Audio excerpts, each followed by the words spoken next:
Matt is not with me here tonight. He can't do the news with me, so I've had to improvise a little bit, if you will, and find someone else who understands the news and can give us some good commentary, who can help us understand those important stories that are breaking right now. So joining us live tonight from Abbotsford, our SCN Abbotsford correspondent, Tim Felger. Tim, welcome to the program tonight. Thank you. I just spit all over my screen. That's how excited you get me, I have to tell you. Okay, Tim, basically how this format works is I discuss some of the stories that I think are important, and then I look to you to give me some commentary on what you think of the story. Okay. We're going to start out, actually, in all places, Abbotsford. It's an area you seem to know well. Not that long ago, there was a 71-year-old driver of a pickup truck, who was on his way home, I guess. And there was some people in the road, some sort of wedding procession, and the driver of the car, the pickup truck, the 71-year-old guy, hit these people, and some of them were killed, some of them were hospitalized. A very, very unfortunate set of circumstances. That was several months ago. It just came out, Tim, this week that the people who were hit, some of the family members have got together and are suing not only the pickup driver, but the city of Abbotsford itself. For all sorts of things. But I thought the most interesting was, apparently, they are suing the city of Abbotsford for not having enough room for pedestrians on the road. Okay. True story. Apparently, Tim, in Abbotsford, only you can answer this, is there not enough room for pedestrians? Well, I don't know how the law reads right now, but however it reads, I would say that the law is wrong if it doesn't read that there should be more room. I actually think we should ban cars from the road. Ban cars from the road. Yes, you're talking to the wrong person here. I think we should have mass transit and it should be free, so therefore we won't need cars, and anybody who drives a car would either be super rich and can afford all the levies and taxes and registration fees and all that, or they'd be, just somebody who wanted to throw their money away, because I think everybody should have a bike and a bus pass. Well, I like the idea of free transit, but I mean, come on, the roads aren't for pedestrians. What do you mean there's not enough room for pedestrians on the road? I mean, give me a break here. Well, I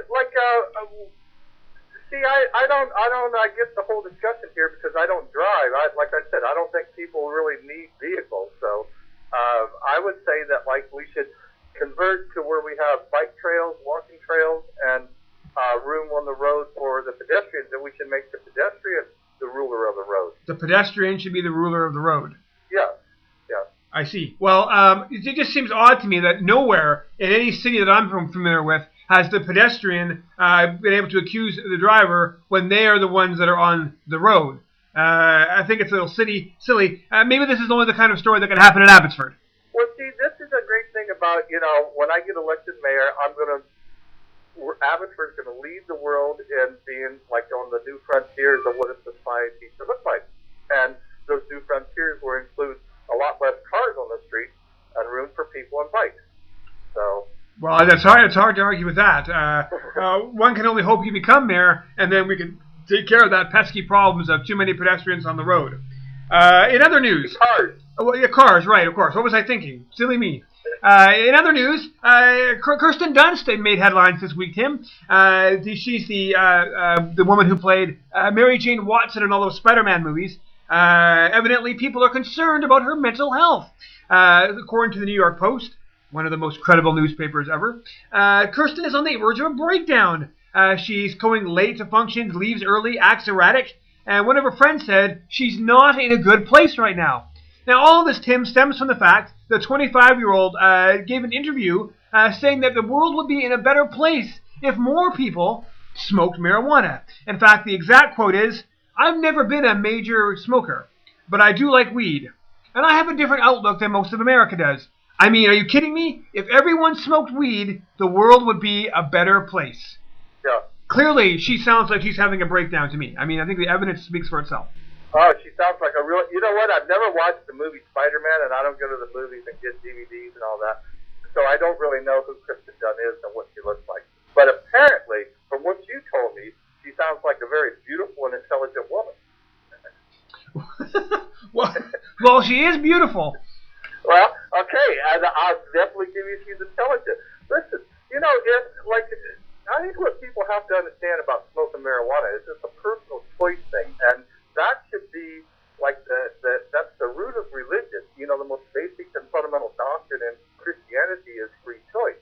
So, you know, why do we got to go around and, you know, talk to people about them being stupid because they don't do what we like? Not stupid, having a mental breakdown, according to Bang Media. Well, I don't know who Bang Media is, but she doesn't sound stupid to me. She sounds intelligent and in control and ahead of her time. But naturally, the media is going to want to spin that and make her sound like a crazy person. Well, you know what? See, this is the thing. I think she should just go with it. Like, just give it back to him by the bucket load. Because it is a very controversial thing, and they're going to diss her and make her look stupid. So I think she should play it for all it's worth and give it to him back with both. I agree. We're going to try and get Kirsten Dunst here to interview next week, and we'll see maybe if she can shed some light on that. But Tim, you got to tell me, man, what's going on in Abbotsford? I'll give you 4 minutes to tell me what's really going on in Abbotsford right now.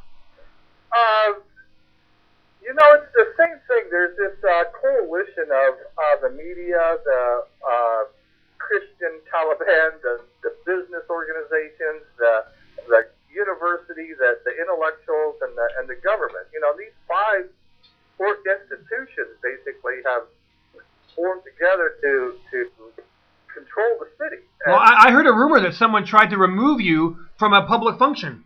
You know, this is unreal. I just can't believe this. It's like we're in a banana republic or something. You know, only without the bananas. Like some real bananas, right? Damn bananas. Is it true? Did someone try to forcibly remove you from a meeting? Yes, I went to the Chamber of Commerce luncheon, and the question was, would Abbotsford or would Surrey's crime reduction strategy work in Abbotsford? And I stood up and I pointed out that they had made a few mistakes in their presentation, misinformation. You know, maybe he didn't quite understand the difference between a correlation and a causation. I get hung up on that all the time. Then I asked him a question, and basically I said, aren't you divorcing, drug prohibition as a causation from all these problems that we're having with the homeless people and so on and so forth?